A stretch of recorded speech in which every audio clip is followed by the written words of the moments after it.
Sosial melalui Direktorat Jenderal Pemberdayaan Sosial mengembangkan sistem layanan dan rujukan terpadu atau SLRT untuk menangani fakir miskin dan warga tidak mampu dan untuk mendukung peningkatan kualitas layanan perlindungan sosial yang responsif, komprehensif, serta integratif demi mengurangi angka kemiskinan, kerentanan, dan kesenjangan.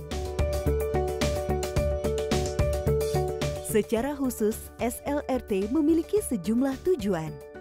Yang pertama, meningkatkan akses rumah tangga atau keluarga miskin dan rentan miskin terhadap program dan pelayanan sosial. Kedua, meningkatkan integrasi berbagai layanan sosial di daerah. Yang ketiga, meningkatkan kapasitas pemerintah daerah dalam mendukung pelaksanaan verifikasi dan validasi data terpadu kesejahteraan sosial. Keempat, mendukung perluasan jangkauan pelayanan dasar.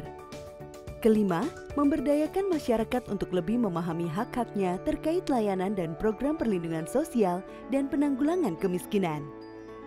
Keenam, meningkatkan kapasitas pemerintah di semua tingkatan dalam mengordinasikan dan mengintegrasikan program perlindungan sosial dan penanggulangan kemiskinan. Dan yang ketujuh, memberikan masukan untuk proses perencanaan dan penganggaran perlindungan sosial dan penanggulangan kemiskinan agar lebih memihak kepada masyarakat miskin dan rentan miskin.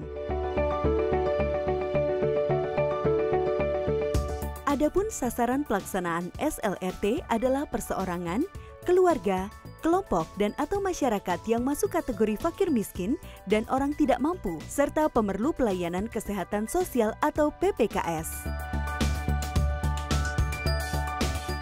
Untuk membangun SLRT perlu sejumlah syarat, di antaranya tata kelola dan komitmen, serta kesiapan pemerintah daerah, kerangka regulasi yang memadai, dan sumber pendanaan baik dari APBD maupun sumber pendanaan alternatif lain, kemampuan dan kualitas sumber daya manusia, kondisi politik daerah, serta relasi dengan stakeholder lainnya.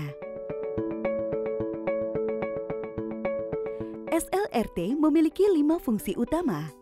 Yang pertama, mengintegrasikan informasi, data, dan layanan kesejahteraan sosial. Kedua, mengidentifikasi keluhan, rujukan, dan penanganan keluhan.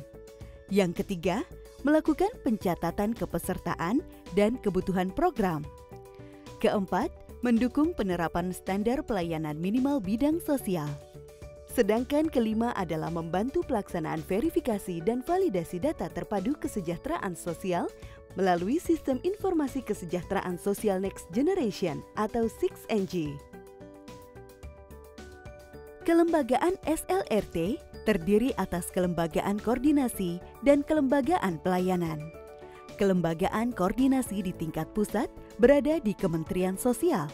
Sedangkan kelembagaan koordinasi di tingkat daerah dilakukan melalui Tim Koordinasi Penanggulangan Kemiskinan Provinsi dan Kabupaten Kota. Kelembagaan pelayanan SLRT terdiri dari Sekretariat SLRT di tingkat kabupaten atau kota dan Pusat Kesejahteraan Sosial atau Puskesos di tingkat desa atau kelurahan. Sekretariat SLRT di tingkat kabupaten atau kota dikepalai oleh seorang manajer. Sedangkan pelayanan SLRT di tingkat desa atau kelurahan dipimpin oleh koordinator Puskesos yang dibantu oleh fasilitator.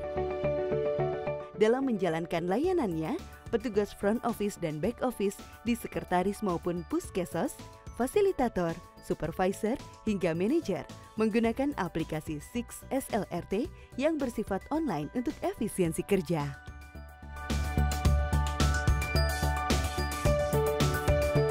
Hingga akhir 2019, SLRT sudah terbangun di 150 kabupaten atau kota yang difasilitasi menggunakan dukungan anggaran APBN dan 5 kabupaten atau kota yang menggunakan pendanaan mandiri. Setiap tahun, lokasi SLRT akan terus bertambah. Diharapkan pada akhir 2024, SLRT ini sudah terbangun di seluruh kabupaten atau kota di Indonesia.